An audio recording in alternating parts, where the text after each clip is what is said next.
Hello, everybody. Welcome to this week's episode of Late Night Craft Talk. Countdown timer going. Look at that. Today was here to see it. We are looking at an animation. Look at that. There's a capsule busting loose from OSIRIS-REx, the spacecraft. Whoa. What is that? We're live. Look at that. We're going to spend 10 minutes watching that little capsule separate from OSIRIS-REx and drift toward Earth. Look at that. Oh, it's time to share. Sharing is caring. Oh, we should share. Okay, let's see here. I'm getting ready to do that too. Let's see. There's OSIRIS-REx, just that capsule with the sample from Bennu just slowly drifting away from OSIRIS-REx when it released the capsule. It's headed for the northern Utah. Oh, guess who's here? Maya? Maya's here. The El Presidente. What? Oh my goodness, she's on time for a change. Maya, you are hot. You're safe. You're but there on it is. time. There's that little capsule drifting away. Go, Maya. You're on time. This is good. This is a good trend. Show up on time a little more. Just what I'm Maya, you're getting a good job performance review. You shall be reelected. We approve of you being on time. Okay. Okay. You guys sharing, Maya? Are you sharing? Oh, there goes OSIRIS-REx. I'm sharing right now. There goes OSIRIS-REx out of the picture. Let's see. You know, it's so weird when I share, it doesn't give me the option to give the information to share. I get it. Oh, look. We're getting a different perspective. There's Earth. There's Earth in the distance. That little spacecraft that little capsule just drifting toward Earth. Here it comes slowly at 26,000 miles per hour. 27. Okay. 7 minutes and 57 seconds. Have you shared? I'm working on it. It says we're going to talk about space stuff tonight. Space stuff. You know what? I'm with you. There has been some awesome news from NASA. Absolutely. About stuff. About stuff. That is space related. I'm going to copy what you just said. I'm editing one of my posts. Edit post. It's really funny. Let me right here. We are talking about space stuff tonight, like OSIRIS-REx. Like stuff that's spacey. And spacey. And spacey. I'm just going to tag a whole bunch of people. And we'll see if anyone joins. We'll see. There we go. Just remember to spell OSIRIS-REx with a lowercase x. Oh, no, I didn't even say that. I said we're going to talk about space stuff. It's all spacey and spaced out. And then there's some awesome news from NASA about stuff that's space related. Got it. Hey, you better behave yourself. You know why? Huh. Mom is watching. Well, you know, the thing is, oh my gosh, I'm going to tell you guys all my story about, I'm going to tell you my stories about, oh man, and like, so there you go. I'm going to tell you my stories about astronomy. Astronomy. Yeah, you guys are actually going to appreciate it. I'll tell you my stories about astronomy in college. But yeah. Is that Earth getting bigger? What is that? Is that That's Earth? Yes. Oh. It's not like a CGI image of Earth? Well, it is. It's a CGI image? Wait, what? Well, see the capsule. It's drifting toward Earth, and Earth is getting slowly larger. It must be traveling quite fast.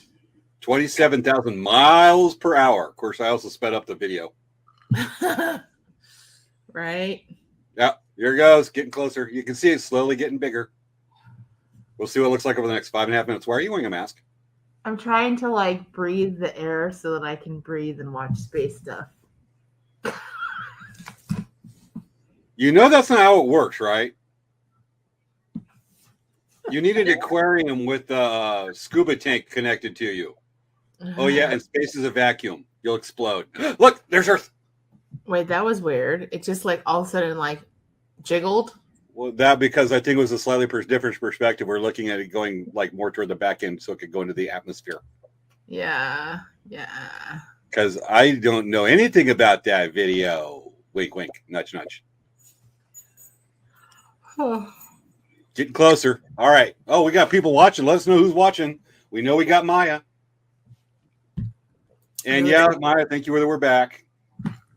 Yes, we actually are back. We've been off for a little bit because we've had some hiatus stuff going on, all that kind of stuff. Yeah, we'll share why we weren't on last week. Sometimes we get busy. Carol Ann's here. Yay, Carol Ann. I miss you. Are you eating chips? No, I have candies here. Candies? I mean, Carol Ann from Trader Joe's. They're like sugar-free candies. Okay. Where's the dogs? No sugar. Okay, Earth is definitely getting bigger. Yeah, it's getting really big, really fast. Which means it's getting closer. 4 minutes. I took Leia out like a couple minutes ago. Yeah, where is she? I don't know. Is that Dan? Yeah. Okay. I got home early today. Yay, Dan. Yeah, he does environmental monitoring, and he does all of the testing on Friday night when the labs close down. So he was able to start earlier today, which is awesome. Does he wear a long white trench lab coat or a short one? He wears a full-on bunny suit. Like, do you remember Willy Wonka where the Oompa Loompas were all wearing white in the TV room? Yes. Imagine, Dan, that's what he does. He's wearing like the whole outfit where you literally can't see anything but his face, his eyes. Yeah, I've only been in a couple situations where I wear suits like that, or like Nomex suits and stuff. It's quite confining. Yeah. Well, I mean, it's the profession, right? Well, Dan will look like one of those cool people, like checking out alien bodies in Mexico. Mm-hmm. There is a conspiracy that put together a press conference showing supposedly mummified alien bodies. Yeah. I don't know what it's going for, but I don't think a lot of the science community is taking it very seriously. Oh, Dan, you probably should have got a haircut this week. Yeah. Does he look like rock and roll Dan? Yeah, he's definitely has growing his hair out. I don't even know what that is, Dan. I'm growing my hair out. He's growing his hair out. It's getting all wild and big. 80s Bon Jovi Dan. Yeah, pretty much. Is he smiling? No. Damn it. He's not even listening. He's like, okay. He's just 2 minutes. Doing his stuff, Got it. Oh, we're getting notifications. More people are joining. We got a good crowd tonight. I know we have a lot of people watching. This is awesome. Awesome. I guess they like it when we're live. Yes. And not like pre-recorded. Definitely. Okay, minute 45.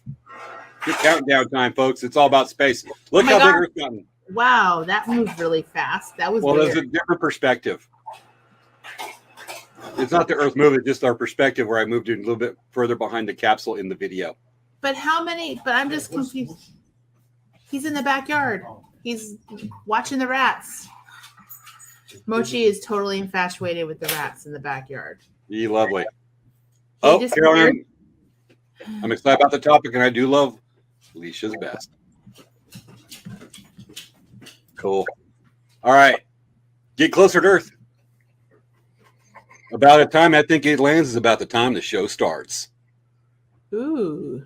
You can really see it moving now. I think it's going to start entering Earth's atmosphere real soon. Oh, really? It looks like it's going to pass Earth, actually. Oh, no. It's getting close. See? You know what's crazy? Look, I already drank like half both my drinks. Jeez, you're going to be doing a refill in the middle of the show. You get ready for countdown? Yeah. There it goes. Coming to Earth. Getting in there. Is this CGI? Yes. Okay, because I was going to say, it's really strange that all of a sudden there's this different... Whatever is going to the Earth's atmosphere. Interesting. Oh, look at the sky. I'll explain how we got this when we show starts. It's not getting hot. It's not getting hot. Very. 10. 9. 8. 7. 6. 5. 4. 3, 2. 1. Hitting the surface, starting the show, folks. Here we go. It's time for Late Night Craft Talk with hosts Svea Yang and James Hermes. Let's get the fun started. It's time to start the show.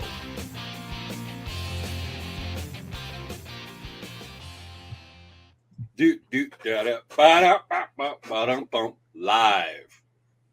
It is live, and I'm working on this. You gonna do the switch you would make me get barf? Space barf with our space show tonight? There we go. Motion sickness. Look what's behind me.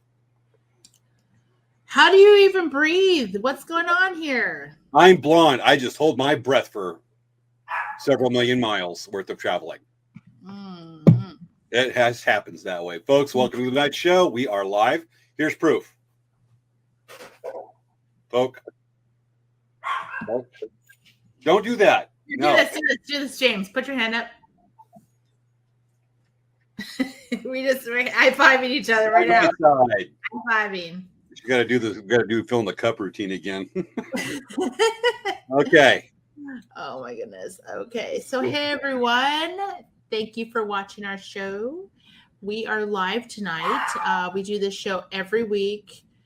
Live or recorded. We do the show every week, and we do this to entertain you, maybe tell you about something you've never heard about, introduce you to something you haven't seen, and have fun and just get a chance to catch up with everyone, because apparently we have a fan base. Joya's here. She is. Hi, Joya.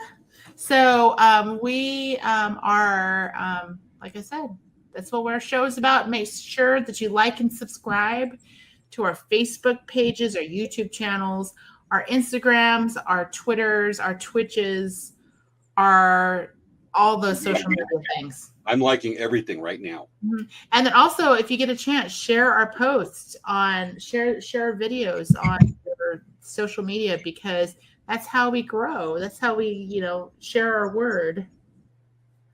And we hope it's positive. We hope people feel it's positive every once in a while. So, James. Yes. What has been going on with Elk Rack Traders? I haven't seen you in forever. 2 weeks, and then the shows and stuff. We were at Poway Rodeo last weekend in Poway, California. This is a show. It's not one of our biggest, but it's sentimental. This is our third longest show we do, longest running. We've been there since 1998. We've only missed 1 year, 2006, and that's because of those of our long-standing fans of the show. It's when we had the identity theft thing happen, and we had to avoid. We couldn't do the Poway just because of jail. But those are our long-standing shows. We do this, but the committee was so supportive, and some of them are still there. Someone watched the show. And it's kind of a homecoming to come back as a long-standing thank you for their support for doing that. And it was a lot of fun. Matter of fact, let me get it up. I got a slideshow that's for the whole thing tonight. Okay. So POW is always fun, but it's a little bit of a challenge because it's still got the sensory thing. When we did this last year, I had the sensory issue was just starting to manifest itself. I didn't know about wearing earplugs, and I couldn't look down to see the audience, and a lot of the committee are going like, "Hey, how you doing? Everything cool?" And they're just amazing. But here is our booth at Poway Rodeo, fully stocked, lots of featherwork, knives we had, and people are like, "Yes, we've been waiting for this." So always awesome. But they had a neat feature this year. They had a group come in to perform as people came in, and I loved it, but the earplugs went in because it was a little bit of a challenge when they brought in. I hit the wrong button. It's not queuing the video. There's the video. They brought in this. Oh, wait, it has to download. This is what happens when you store your stuff on the cloud. I loved it. The mariachi band. But that trumpet was making me go, ow!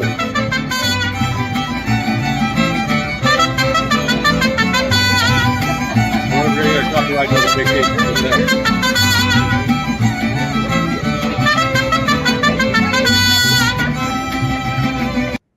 Anyway, so it was cool, but like I said, the trumpet hurt me. But there's just something about the mariachi band and the rodeo that went together really well that night. Committee does an awesome job. So not our usual powwow fair.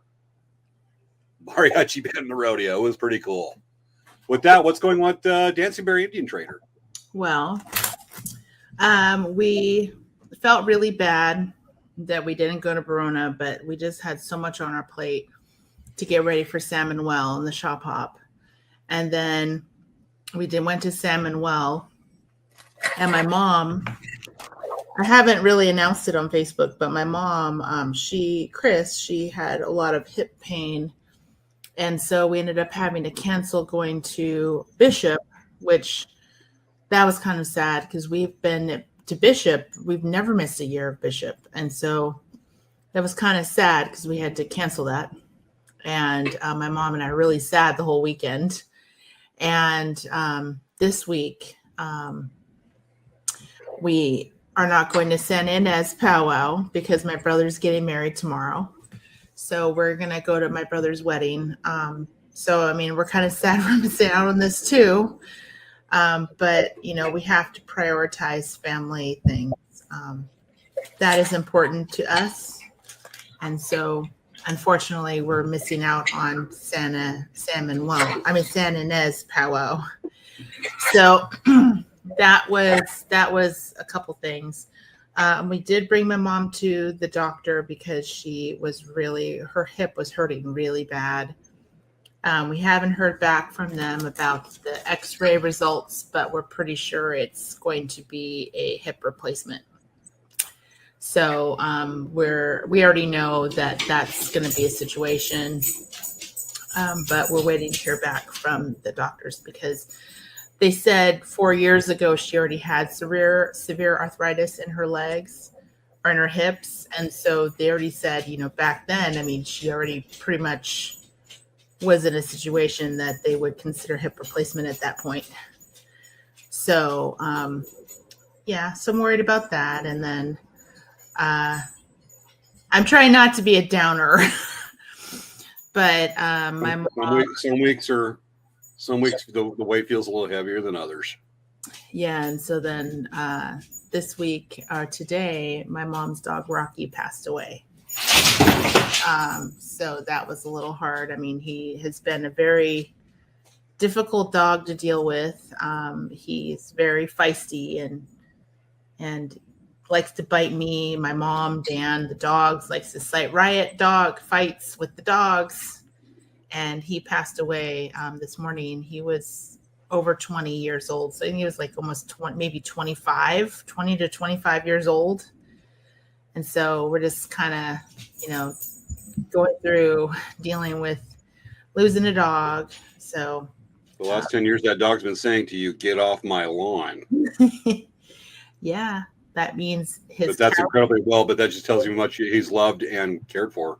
Yeah. So, I mean, with all of his vices, I mean, we tried to take care of them the best we could, but it was, you know, it's very difficult, especially the last couple of years. But we've had some just kind of crazy stuff go on. So it's been hard. And then trying to just keep up with all the work and then missing out on the powwows and then mom having some health issues. It's hard.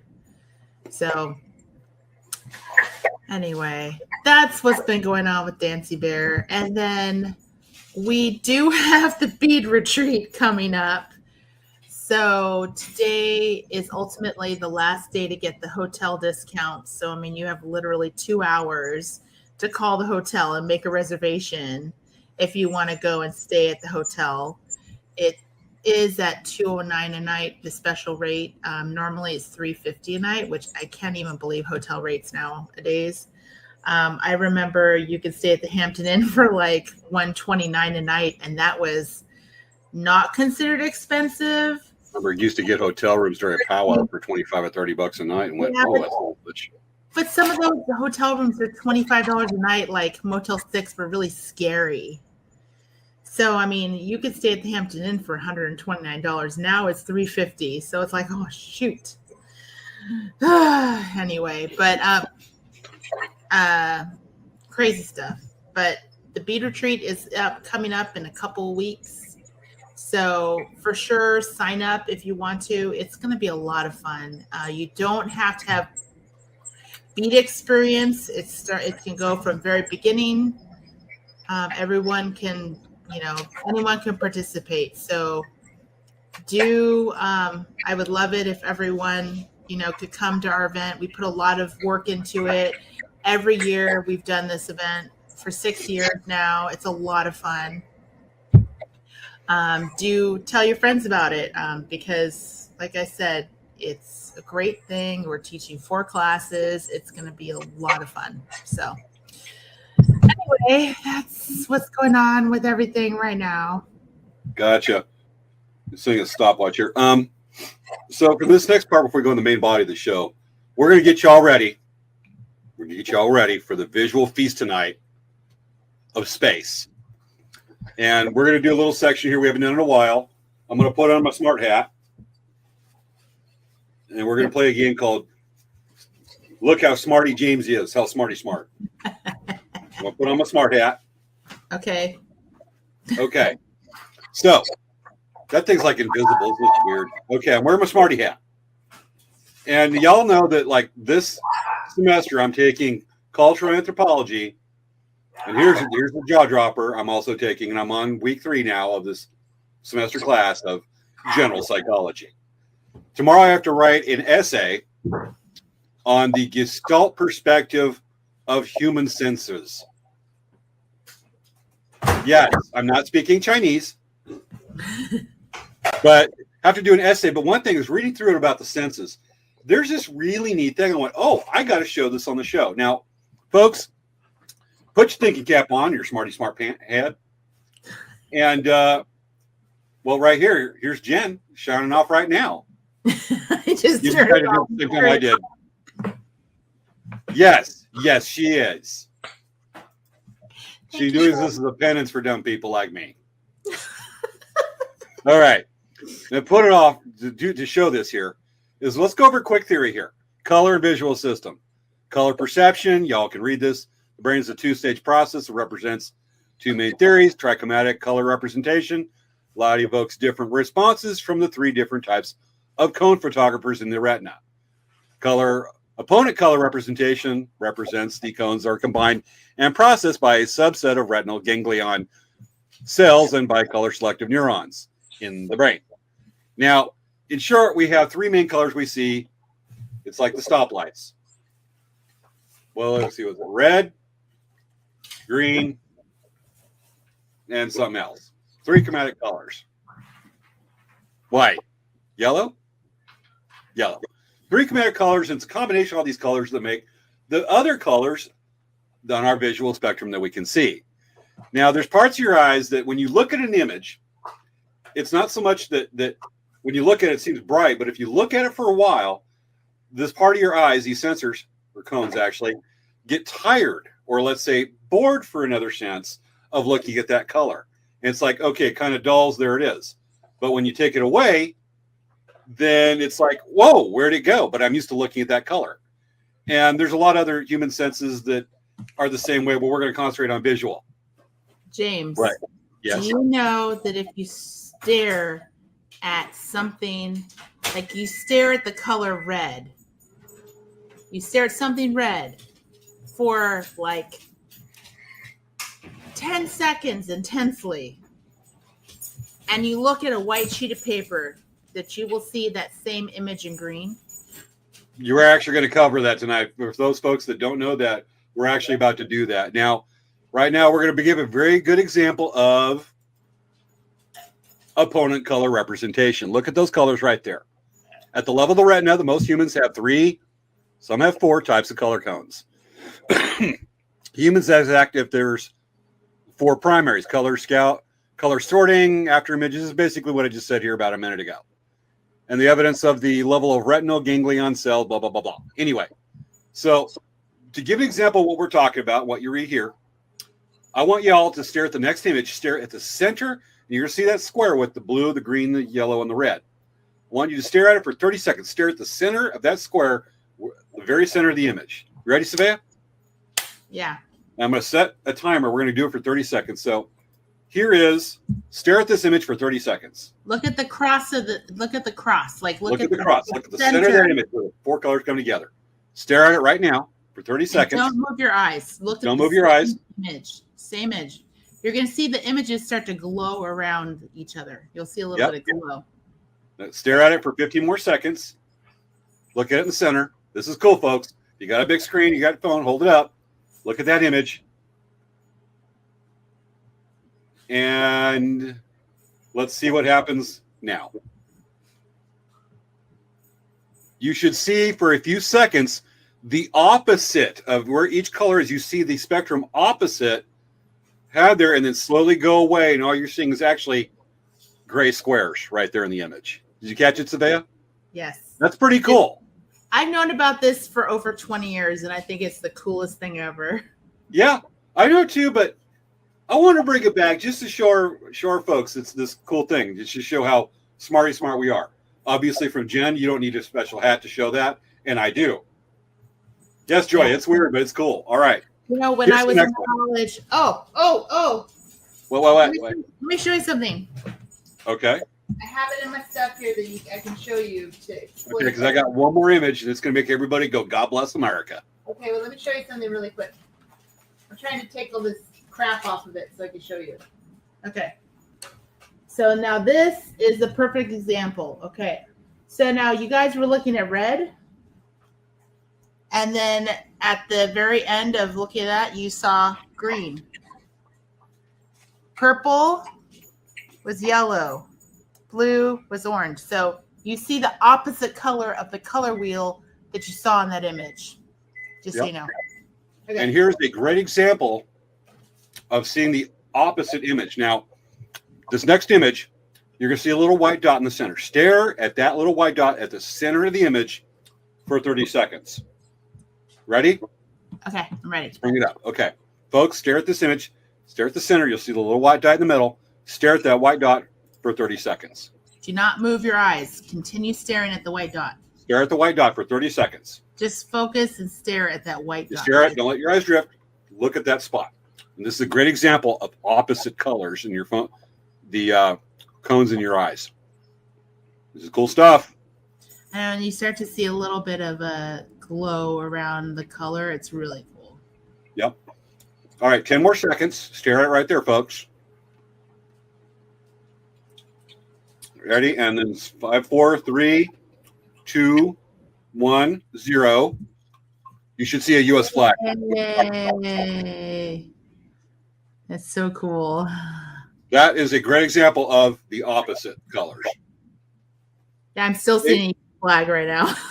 Yeah, I know. I did too. I was looking at it just to double check it, and I was checking it this afternoon when I put together the PowerPoint for the show, and I'm still seeing it right now. I'm still seeing U.S. flags like a minute later. I still see it right now on the chat screen. Isn't that trippy? All I can say is God bless America. This really is hanging around compared I know, to it's trippy. This one really hangs around, yeah. Got it. All right. Done with the Smarty hat. Okay. James, you didn't tell me about this one. I really appreciated this part of the show today. Well, I told you we were going to be doing those parts, and it's the first time we've done a show where we haven't gone through all the visuals. We did the walkthrough of the show. Cool stuff right now. Oh, Canada. All I can say, Jen, is USA, USA. You're seeing it everywhere right now. Too bad. Okay, another just message so you right guys know, there. Jen is Canadian. That's why. Yeah. That's so cool, though. And then the one from Joy, my eyes are jacked up, but I do see the red lines. Oh, my God. That's so funny. All right. Okay. We ready for the rest? Yeah. All right, folks. Now, tonight, on to the sciencey, spacey space stuff. Tonight we're doing tonight's show on. Here we go. OSIRIS-REx sample return mission from asteroid Bennu. We're going to be looking at a lot of pictures and some animations and actual pictures of Bennu, and these pictures are freaking amazing. Okay, just so you guys know, OSIRIS-REx is not a dinosaur. Okay. All right, just want to make sure you know that. It isn't? No. Okay. So we're gonna do some smart talk tonight, folks. But y'all, we're gonna try to keep up with you. Okay. Starting off with, you want to do the first one, or shall I? I'm gonna let you read it because you have such a beautiful voice. Yeah, because you want to do this. You're like, science? No, we gotta be talking about Barbie. No. Okay, wait a second. Listen. Okay, when I went to the university, I needed to fill science requirements, so I took astronomy. I loved the class, but man, it was flipping hard, and I was failing the class. And I talked to my instructor. I'm like, I'm trying so hard. He said, listen, if you register for a second semester of astronomy, I will give you a C. I'm like, okay.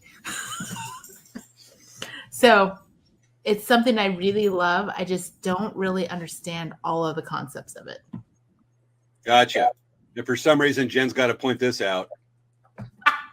Right, Jen. Yes, he is a dinosaur. Yes, and a Neanderthal. I used to say Neanderthal.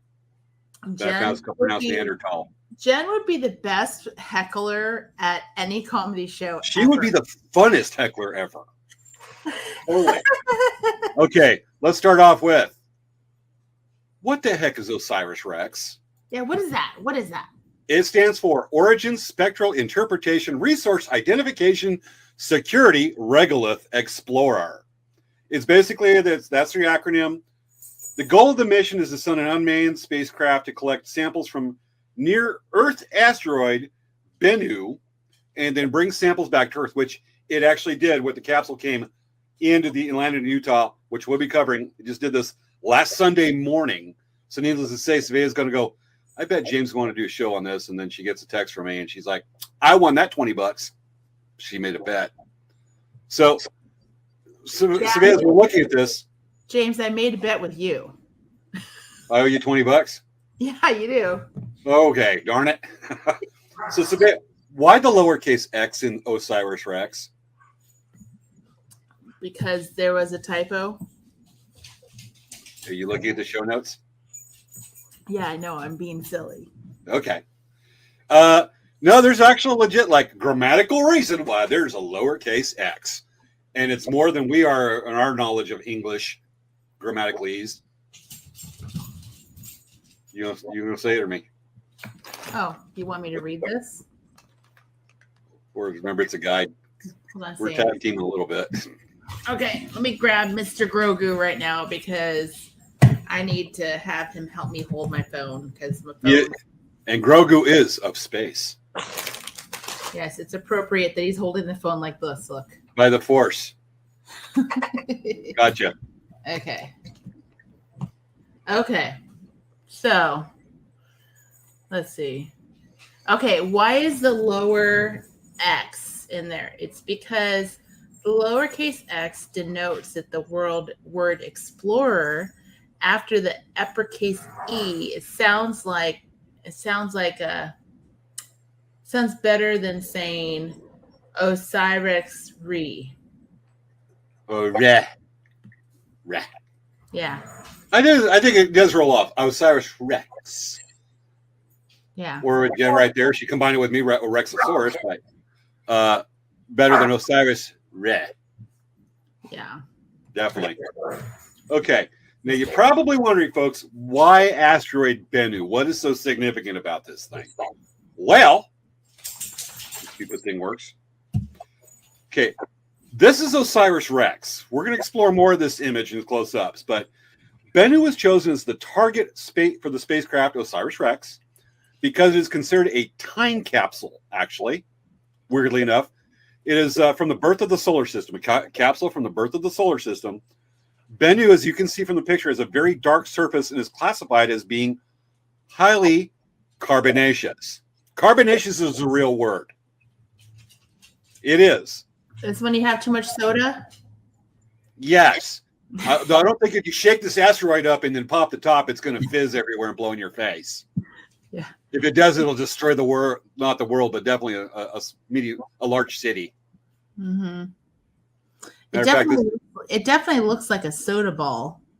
He's like popping. It's shaped like a spinner, top like a diamond shape to it. It's pop it into drink and I'll just go a fizz. Okay. Got it. All right. Carbonaceous materials are well studied and is a class of materials primarily composed of carbon, carbonaceous carbon. It almost sounds like a word from Bill and Ted, doesn't it? Yes. Carbonaceous, dude. Man, dude. Totally. So now, primarily composed of carbon molecules. Remember that life on Earth is primarily composed of the element carbon. Asteroids such as Bennu are considered primitive, having undergone little geographical change from the time of their formation, which would be like 4.3 billion years ago or more, probably a bit more from the birth of the solar system. So these things are basically just stuck in time in that. And Wendy's asking if it's a pop rock. Looks like it. Oh, we're going to touch on that later in the show, why it's a bad idea to try to pop that top and get it going. Especially what we find out what Bennu is actually comprised of and is actually put together. Okay. Now, Bennu was selected because of the ability of pristine carbonaceous material, a key element in organic molecules necessary for life as a representative of matter before the formation of the Earth, which is 4.3 billion years ago. Or if you ask my dad, when he was about middle age. Oh, by the way, my dad joke. Curtis. Hi, Curtis. I don't know. Are we going to accept his apology of being late? I mean, we give Maya a really hard time for being late. Just saying. Curtis, you have this coming. You have this coming, Curtis. Especially with the Smarty Smart episode tonight.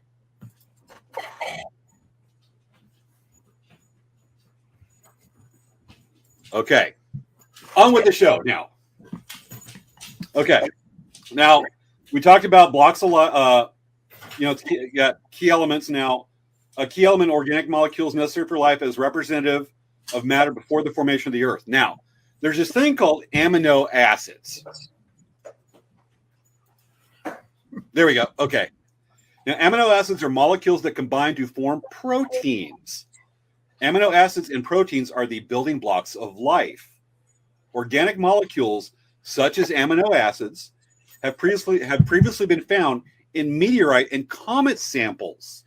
We've actually collected comet samples of a comet from the tail several years ago. That's an amazing story there.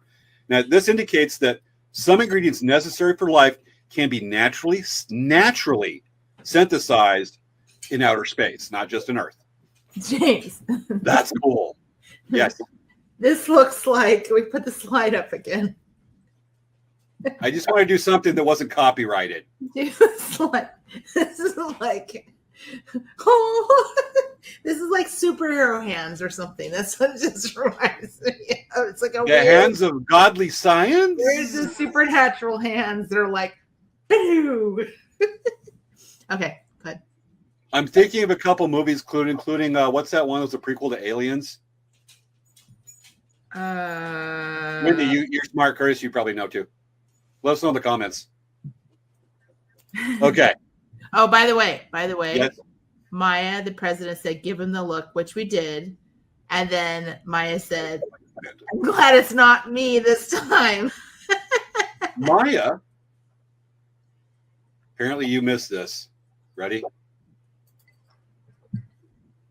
Maya. Remember, you got to be able to take it if you want to dish it out by proclamation from us, for us. Okay. You want the next part or shall I? Sure, I'll read it. Are you bringing out the slide? Or am I? Yes, I am. It's ready. Okay. Okay. Is this like a Doctor Strange image? No. I'll just bring up the slide so you can see it because I'll bring it at one point. I can see there. it. Like a There's Doctor the slide. Strange image like this. Okay. Bennu is regarded as the most dangerous rock in the solar system because its intersecting orbit with Earth leaves it the highest chance of hitting the planet of any known object in space. It's expected to come dangerously close to Earth in September 2182. At least we won't be around by then. Some of these folks, you wonder, they're just, we keep on saying, get off my lawn, no matter how ancient they get. Yeah. We've been doing this since dinosaurs were riding by Flintstone mobiles. But doesn't that look like Doctor Strange, like the Doctor Strange things that they spin like this? Yeah, we've actually got video of Bennu like spinning and stuff. That's actually kind of cool. All right, my turn. I got the look. Got it. Okay. Okay. All right. The spacecraft OSIRIS-REx, when it launched, the spacecraft launched on September 18th, 2016 from Cape Canaveral, Florida, and began its 2-year voyage over 80 million miles away, 2-year voyage to rendezvous with asteroid Bennu. And we've got a little thingy right here of it. Hope this is the right slide. Well, let's hope. Okay.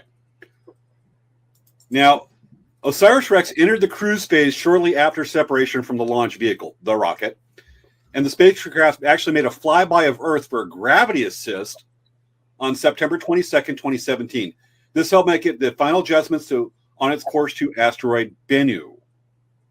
And what's kind of like really trippy is like, why would it do a flyby of Earth? Why don't you just fly straight out to the asteroid? And the answer is, just to get it going is billion pounds of fuel, billions and millions and millions of dollars, hundreds of $1 million, just to get it up to space. And taking spacecraft around, we don't have enough propellant just on the spacecraft because it needs something the size of a skyscraper just to get to space. And then once it's out there, it uses its propellant. But what it did, it's kind of like sailing, wind sailing a little bit, which is a bad misnomer. But you use gravity.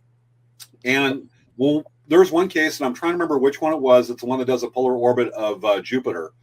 But just to get it out there, we launch it from Earth, and it goes out, and it circled like Mars, came back around Venus, did a flyby of Earth, and it has to do this just to get over here, just to get the speed and the right angle to get over and do a polar orbit of, like, say, Jupiter. Just to get over to Bennu, which you see in the orbit here, with the orbital dynamics, it has to do a couple flybys of Earth just to get it in the right angle to actually do a catch-up and fly parallel to Bennu. And then because Bennu is only 1,500 feet across, very, very, very small gravity, it's got to move slowly and then catch orbit to go around Bennu, which we might see an animation of that. That's how it works to get to these places. It's a lot of math and a lot of moving trigonometry or whatever to get this, to figure out where it goes by very, very, very smart people that should be wearing this hat. Yes. It's a lot of figuring out. These folks, they earn their paycheck, their government paycheck at that. Oof. All right. So with that, during its cruise phase, OSIRIS-REx was actually used to search for a class of near-Earth asteroids known as Earth Trojan asteroids. Everybody know the story of the Trojan horse? Probably. Now, as it passed by the Sun-Earth Lagrange point, and you ask, Svea, what's the Lagrange point? You're probably thinking yourself, right? Yeah, I'm just like totally. What's the Lagrange point? Okay. A prime example, those who watched a show several months ago about the James Webb Space Telescope, it's at one of the Lagrange points. This is a point, there's 4 of them around, where the gravity of the Earth, the sun, and the moon combined cancel each other out to make this area where you can just hang out. And there's asteroids that are actually like in these Lagrange points that are before or following the Earth. In these Lagrange points, they're just moving along with us. They're not in orbit around Earth. They're just in these little areas where the gravity of the 3 cancel each other out, and they're just going along. But if there's a little nudge, one of those asteroids can go toward Earth. And it ain't very far away. It's only 1 million miles away. That ain't very far. And that's so it was using that opportunity to going through the Lagrange points to look for stuff we don't know is there. Which is it's pretty cool. Now, after traveling approximately 2 years, the spacecraft rendezvoused with asteroid Bennu in December of 2018 and began a 505-day surfacing of mapping from approximately only 3.5 miles away. That is close. Here we go. We got a cool animation. Let me bring it up. This is it going around as soon as I play it. We're going over and catching and going over and slowly doing a quick circle and then slowly being caught and doing gravity around Bennu. Now, mind you, the orbit around that thing takes about 60 hours. Bennu spins about 4.5 hours. That's why it's like sped up and it looks like it's going like crazy, like somebody running to the bathroom in circles because the door's locked. I thought that was a cool analogy. Yeah, that's really cool. Actually, it looks like a piece of charcoal. It's really dark. It says it's carboniferous. It looks actually like the charcoal where you light it and it's like it's infused with lighter fluid. Let's hope there's no propellant on that because that could be really bad. But yeah, it's kind of the same thing. It's a lot of carbon. Yes. Wendy says they're spinning like an electric meter in my summer. Oh, mine too with the desert heat. Yeah, for sure. Yeah. Okay, now we got to learn something about asteroid Bennu. What is about this thing? Yes, it is basically a giant piece of charcoal and a bit more. Yes. But I don't think charcoal we can blame for life on Earth. Well, maybe we can, but not the charcoal we know. All right, you next for me. Okay, so it's about asteroid Bennu. Yep. Okay. Discovered on September 11th, 1099. Bennu is named after the Egyptian mythological bird. What? It was supposed to be actually 1999. My bad. Okay. Okay. It's September 11th, 1999. And so it is an ancient Egyptian mythological bird associated with the sun, creation, and rebirth. It has a diameter of 1610 feet and is classified as a near-Earth asteroid. Me? Yeah. Okay.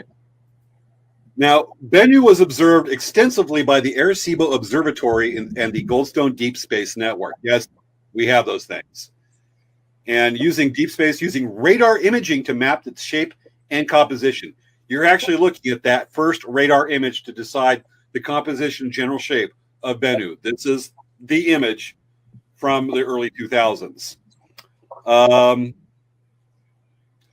Now, based on the radar observations that indicated Bennu had a fairly smooth surface, and the shape was one prominent.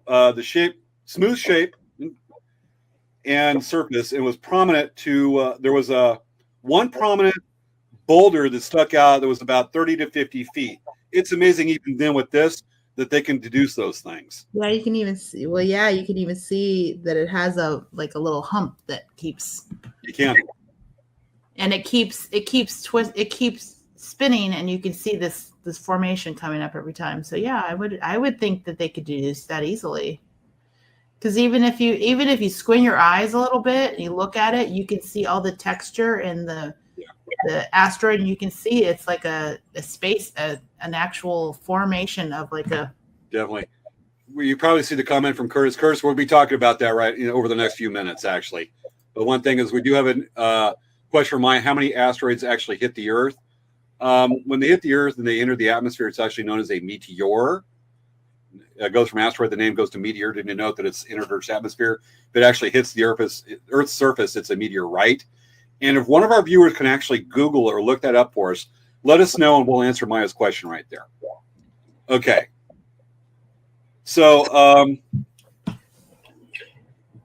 looking at this, now high-resolution data is obtained by OSIRIS-REx itself revealed that the surface is actually much rougher with more than 200 boulders larger than 20 feet just on the surface. And the largest of these boulders is over 190 feet across.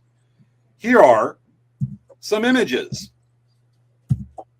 That is Bennu, high resolution, which we're looking at. Wow, it's so cool. It's really cool to see the details on it. It's just amazing because, I mean, how would they even get that information before until now?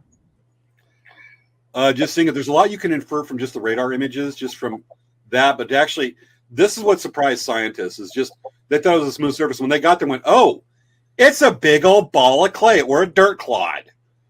And I said earlier in the show, the thing's basically, it's just, there may be a core port to it, but there's so many boulders on this thing that are being held together just by the weak mutual gravitational force that you've got all these boulders and rocks on it. You can see from this thing. It's amazingly well detailed. Matter of fact, here's a close up of one of the big old boulders. Wow. This is the surface of Bennu. Look at all those boulders just sitting there. It's almost like some of those archaeological areas that you love in the Utah area and along the river. Yeah, or any other area that's rough like that. It's very similar. It reminds me of some mountain peaks. Granted, with a lot, it may be just a pile of boulders on top and not a solid piece. Each asteroid is slightly different. Here's another close up. Wow, that looks like literally a black and white image, sepia tone of a desert or a natural landscape. Well, this is actually probably black. This is going to be black and white, but it's not going to be off from what we actually see because this thing's so dark. There's so much carbon and stuff on it. And I think we got another image. Yep. Oh, I love this one. Now, mind you, this thing is held together with, and matter of fact, we'll go ahead and just bring up Curtis's comment right here because we can reflect off this. As far as Bennu's shape, think of the like two piles of gravel piled on top of each other. Because it's spinning like that, the equator is bulged out like that. The bigger the object, the less this happens. So we're kind of this medium part. Now, there's all this regolith, there's small stuff, which we'll talk about. But this is actually some of the regolith that's being spit out into space. Because you've got the solar wind hitting it, and sometimes it might disrupt something. And so for some reason, there will be like some of these little pebbles and sand stuff the size of sand will be blasted off the top. It'll actually orbit and slowly come back to the surface of Bennu. And this is a picture of some of those rocks, those little teeny rocks being sped off into space, and some will escape and most will come back after a while. And Bennu was there long enough. Okay, Curtis, I don't know. Yeah, don't say it. You know what? Just James, just read Curtis's comment versus showing it. Because I think he has a valid point. Just don't show it because he has a typo in it. Yeah. So he says OSIRIS-REx is also, yep. Curtis says OSIRIS-REx is also now OSIRIS-APEX. It has been redesignated to do a flyby recon of asteroid Apophis that will do a really close by of Earth in 2027. Yeah. Curtis, we're going to be covering all that, but right now you're telling everybody the boat sank in Titanic. We'll be covering that stuff, dude. I know you're anxious, but that's why we love you on the show. For one on this, it becomes an awesome three-person conversation. All right. And I have notes on here about the well-defined equator. I'll just go ahead and go through it. There's a well-defined equator at the ridge at the equator. The presence of this ridge suggests that fine-grained regolith particles have accumulated in this area, which you talked about a minute ago, possibly because of its low gravity and fast rotation. It does have a fairly fast rotation of about 4.3 hours. And in a way, it is a giant dirt clod, or better stated, a lump of clay, as we said earlier. You got the next one? Yes. Okay. Asteroid sample and return to Earth. Results of this mapping were used by the mission team to select the site in which to take a sample of this asteroid surface. The mass or boulders and fine particle regolith presented a problem of finding a suitable site for a sample collection. Rehearsals were performed before the actual sampling with a couple of close approaches to the surface of Bennu. One close approach came within 130 feet of the surface of the asteroid.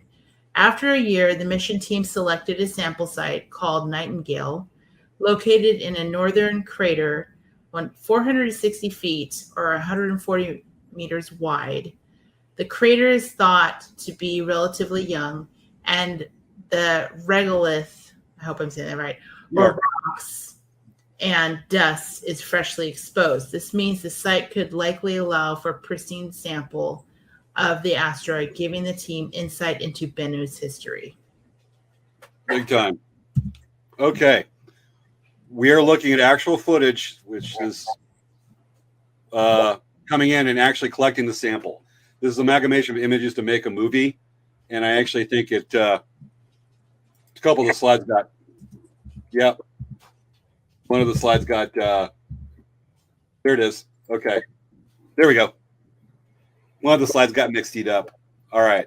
So this is like a reimagining of what happened.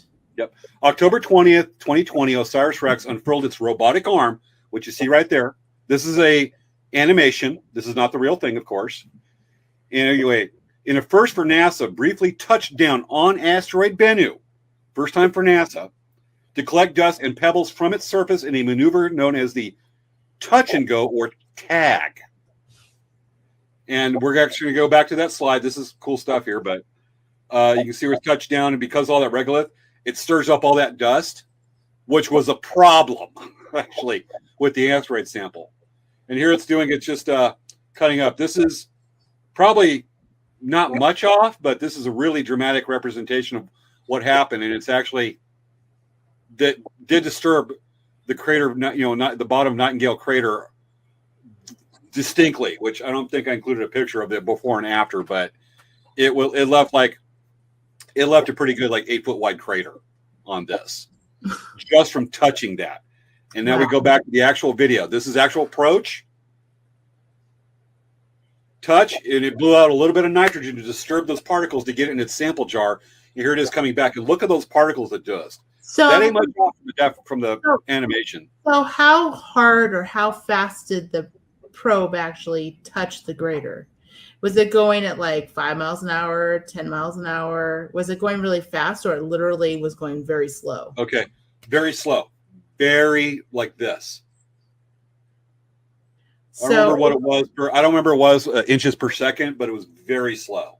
So is Bennu even a solid surface? It sounds like it's not even solid at all. Because I would say mostly yes, it is not a solid surface.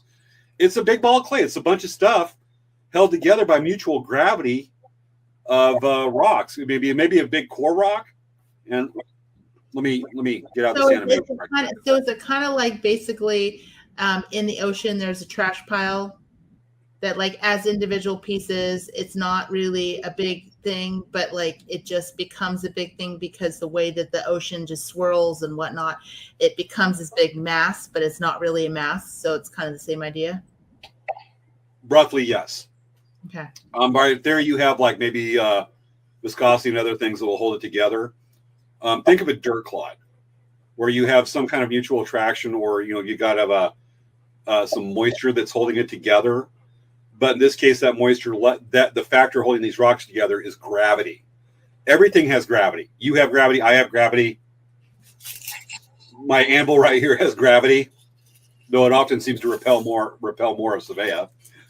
But everything's got gravity, and even with Bennu, something only 1,500 feet across that we can achieve orbit has to be done very carefully because the gravity is so light. If you stood on the surface of Bennu and just all you got to do is just wiggle your toe and you're off the surface floating into space. To do that, it is so light. It's slow approach. It had to do a slow approach just to get caught in the gravity of Bennu. Remember, this thing's only 1,600 feet across. And all that little gravity of those little regolith and the boulders is what slowly brought it together to do that. But the core part, Bennu is actually believed to break off from a larger asteroid a couple billion years ago from the asteroid belt, and slowly got drawn into the inner orbit to the inner planets, to a orbit that's roughly follows, not the kind of crosses paths in that general area of Earth around the sun. And as it did it, all these little particles just over billions of years came over and joined it and clumped it, and that's what we see now. Mm-hmm. So that's how it did it. We ready for the rest? Yeah. Okay. As you saw, April 7th, 2021, OSIRIS-REx completed its first layover. Okay. April 7th. I'm messing up. OSIRIS-REx completed its last flyover of Bennu and started slowly drifting away from the asteroid. On May 10th, the spacecraft fired its main engines at full throttle for 7 minutes. This burn thrust the spacecraft away from the asteroid about 600 miles per hour. And mind you, yes, it's traveling faster as it orbits the sun, but relativistic to Bennu, it was moving away from that at 600 miles per hour. And which is nearly, for you, our non-American viewers, that's about 1,000 kilometers per hour. And it set it off on a 2.5-year cruise back toward Earth. Your turn, or me? Okay. So on September 24th, 2023 at 4:42 a.m. Medium Standard Time, at a distance of 63,000 miles from Earth, it ejected the sample return capsule, which re-entered the atmosphere at 27,650 miles per hour at about 8:52 a.m. MDT. Under its parachute, the capsule landed at 11 p.m. or 11 miles per hour at the Utah Test and Training Range, 3 minutes earlier than predicted. The main spacecraft maneuvered to a trajectory away from Earth for its extended mission. So its extended mission meaning what? It's going to go do something else? Its extended mission is actually what Curtis was saying. Its extended mission is actually going over to just rendezvous in 2029, I believe, the asteroid Apophis, which is about like 12 or 1,400 feet across. To meet with that one, because that's another one that's considered a near-Earth asteroid that presents a danger of hitting Earth in the future.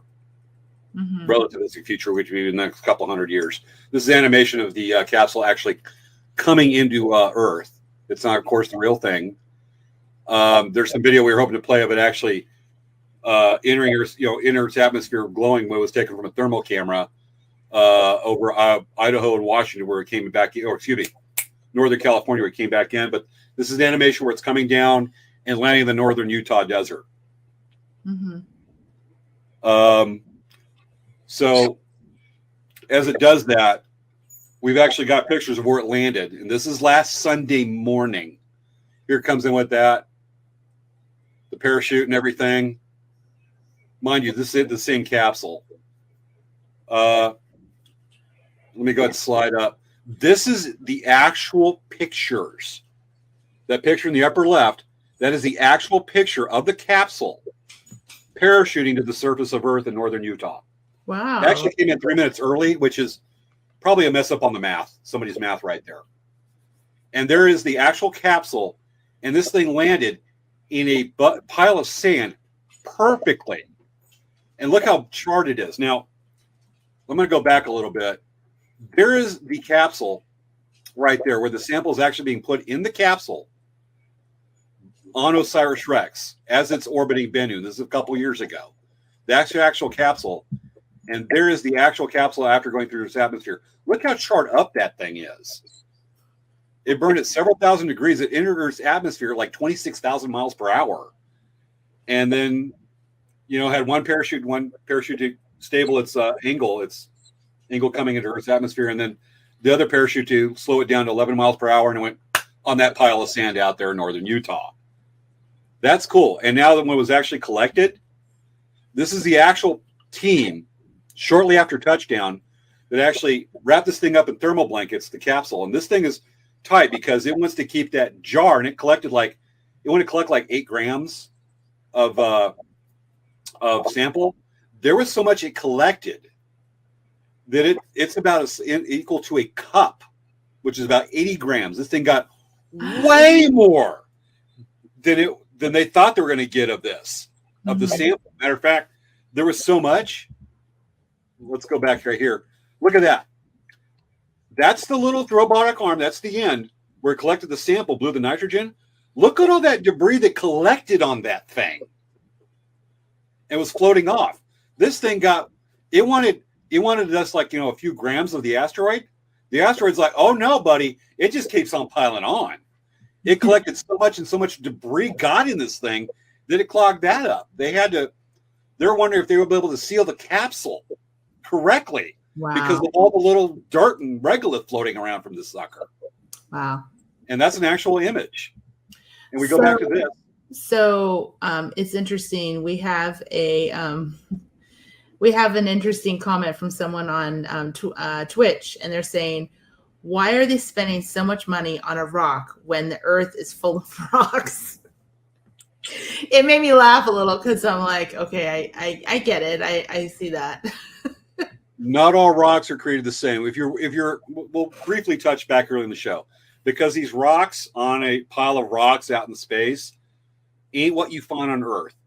This sample you have to keep pristine, because it's considered pristine because that crater's assumed to be newly exposed, and these materials have the carboniferous materials may have blocks and samples of amino acids, and it is a time capsule from the formation of the planets before Earth, of the early solar system. And these things, we can learn so much because they date and they're pristine from that time. You ain't gonna find rocks like that on Earth. Matter of fact, these samples, we'll show it right here. These samples, this is the clean room that was set up at a hangar on the training base. This is an Army training base in northern Utah. They're going to cover that up. They flew it over to Johnson Space Center. And I don't think I have any pictures of that. Let me see if I do. I don't. Okay. Of Johnson Space Center.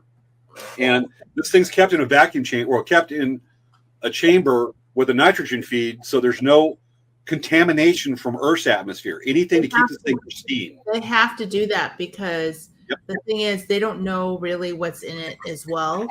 So they have to 100% make sure that if they're trying to get a sample and they're trying to need to make sure it's, like, I get it, pristine. So yeah, they're keeping it cheap. Matter of fact, the choir. It's not a show without the dogs barking some reason. Gotcha. We're actually getting toward the end of the show now here, folks, but we're wrapping this up. But this sample, when they opened up the capsule, the top part right there, in the position it was in that picture, when they opened it up in the inner container, there was dust and a fine dust and powder and some of the pebbles from Bennu in that thing. Like I said, this stuff on the sampling got everywhere. Basically, just take like your vacuum cleaner after you go fill your vacuum cleaner outside full of a bunch of dust, bring it over and break open that vacuum bag and watch all that stuff go all over. That's what this was like. Yeah, but I don't, Maya's asking, it's like, how will they study it and is it safe? I honestly don't know if it's safe. You just don't know, because there are items on there that don't exist on this world. You don't know what we're talking about. Elemental items, and this has been addressed. This is not this first sample return mission.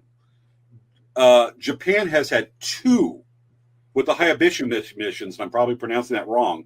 They've actually brought back a few grams of 2 other asteroids. They've done this successfully twice. This is the U.S.'s first time.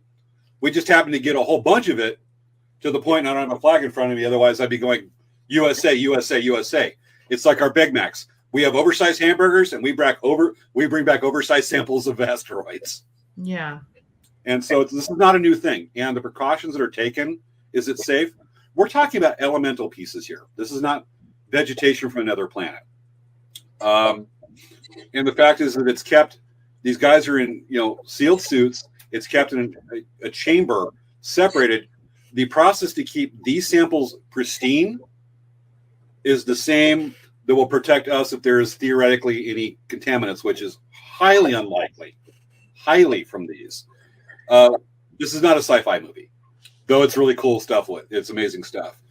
And so I can guarantee that these asteroid samples, what we got? Yes, space zombies is a legitimate thing, because it gives us endless jokes and cool stuff. There we go. What we brought back was significant. Half of it's going to go into storage. The other half will be brought out and stored. Will go out to labs that request it. There's already one, the Japanese lab that studies, and there's an actual name for it that I have on here somewhere. No, I took it out.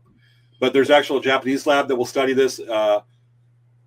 NASA will study this over at the Houston, I believe it's called the Houston Space Center in Texas. And these things will never be exposed to Earth's atmosphere. They're always going to be kept in a tight container with a nitrogen purge to keep them pristine like this. The last thing we need to do is screw this up after spending so much money and having all this go well. And so that's it right now. Matter of fact, on October 11th, NASA will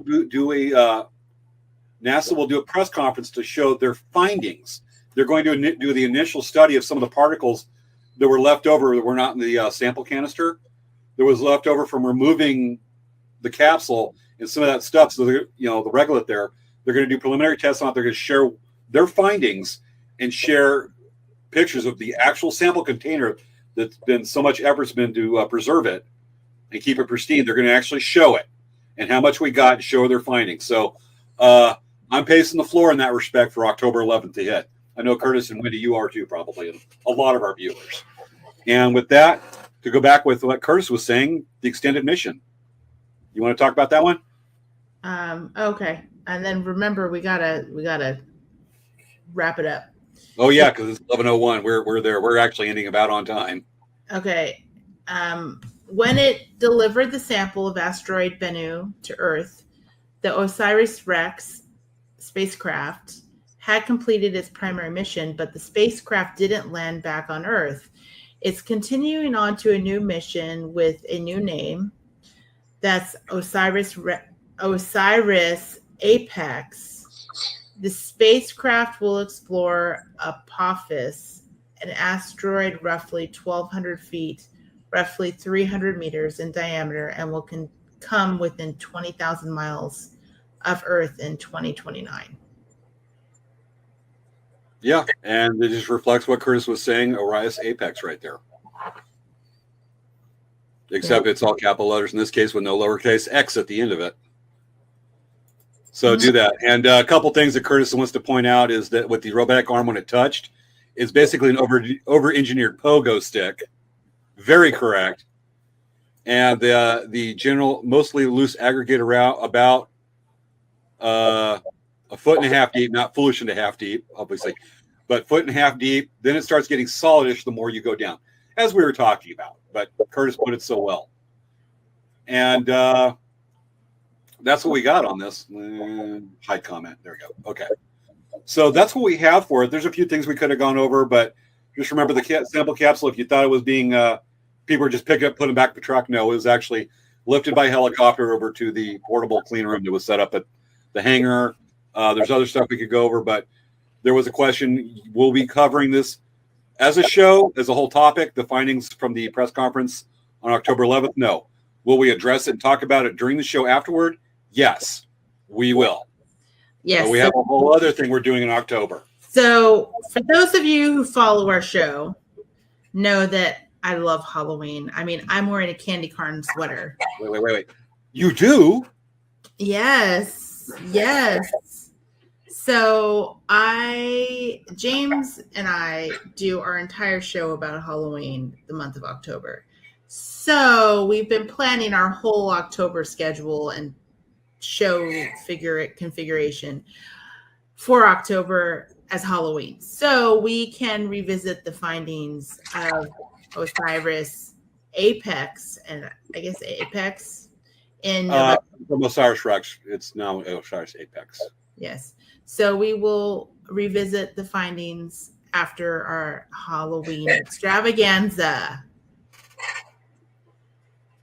And look how cute Princess Leia is. She's so cute. Look she's sleeping in my arms right now. Is she made of charcoal and carboniferous material? She practically is.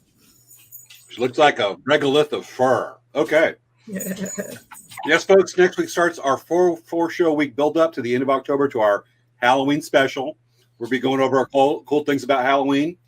We have stuff planned on like biographies of vampires and slasher films. Maybe we'll do that. We're going to be talking about Halloween decorations and a couple special guests.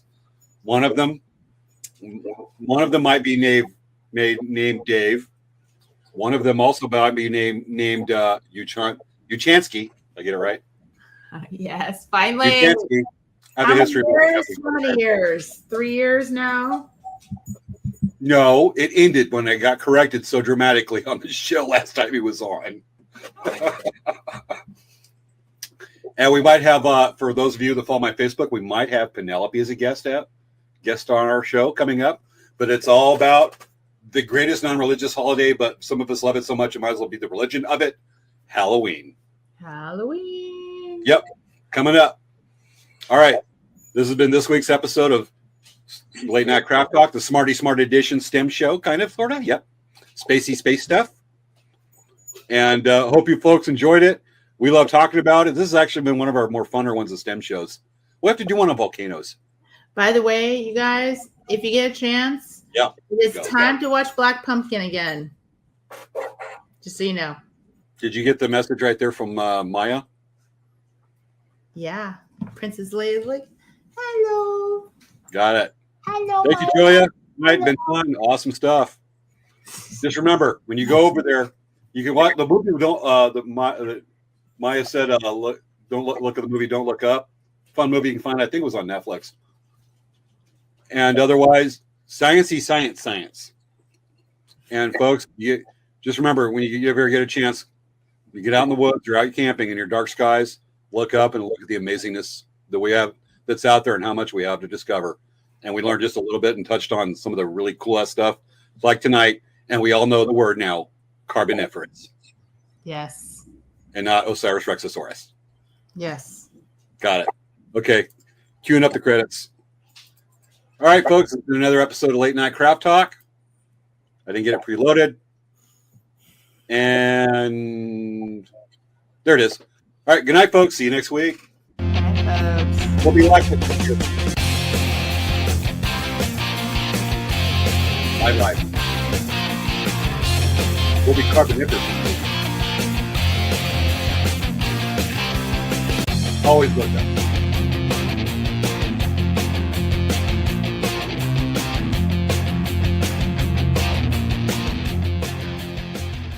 Aw, ain't he cute?